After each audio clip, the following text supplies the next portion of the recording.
দেশের অন্যতম প্রত্নস্থান কুমিল্লার শালবন বিহার। কুমিল্লা জেলার কোটবাড়িতে লালমাই পাহাড়ের মাঝামাঝি এলাকায় এই বিহারটির অবস্থান। বিহারটির পাশে শাল ও গজারের ঘনবন ছিল বলে এর নামকরণ করা হয়েছিল শালবন বিহার।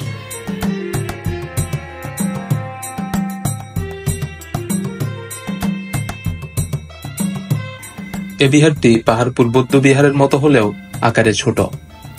1875 সালের শেষ দিকে বর্তমান কোটবাড়ি এলাকায় সড়ক তৈরির সময় একটি ইমারতের ধ্বংসাবশেষ উন্মোচিত হয়ে পড়ে। সে সময় আবিষ্কৃত ধ্বংসাবশেষকে একটি দুর্গ বলে অনুমান করা হয়েছিল। 1917 সালে ঢাকা জাদুঘরের অধ্যক্ষ নলিনীকান্ত ভট্টশালী কোটবাড়ি এলাকায় আসেন এবং অনুসন্ধান পরিচালনাকালে ধ্বংসাবশেষটিকে রণবঙ্কমল্ল হরিকাল দেবের তাম্রশাসনের দুর্গ ও বিহার পরিবেষ্টিত পট্টিকেরা নগর বলে সিদ্ধান্ত গ্রহণ করেন। যদিও অন্য প্রত্নতাত্ত্বিকদের মতে এটি ছিল জয় কর্মান্তবসাক নামক একটি প্রাচীন নগরীর ধ্বংসাবশেষ। তবে অধিক সমর্থিত একাধিক মত অনুযায়ী ধারণা করা হয় খ্রিস্টীয় 7ম শতাব্দীর শেষ ও 8ম শতাব্দীর শুরুতে দেববংশের 4র্থ রাজা শ্রী ভবদেব এই বিহারটি নির্মাণ করেন।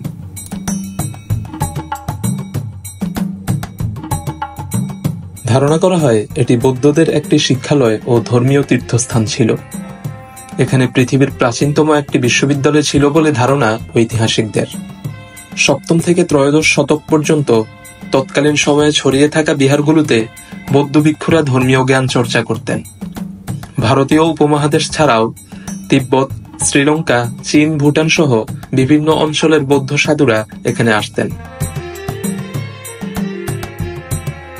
দর্শনার্থীরা এখানে আসে মূলত বিনোদনের পাশাপাশি অপরূপ স্থাপত্য শিল্পের নির্মাণ ইতিহাস ও তৎকালীন সমাজের সংস্কৃতি সম্পর্কে জানার জন্য।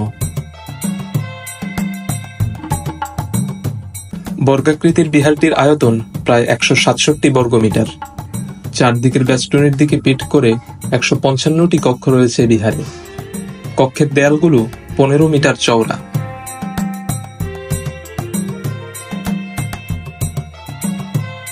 বিহারে প্রবেশ বা বের হওয়ার মাত্র একটি রাস্তা ছিল। এই রাস্তাটি উত্তর ব্লকের ঠিক মাঝামাঝি স্থানে রয়েছে। বিহার অঙ্গনের ঠিক মাঝে ছিল কেন্দ্রীয় মন্দির।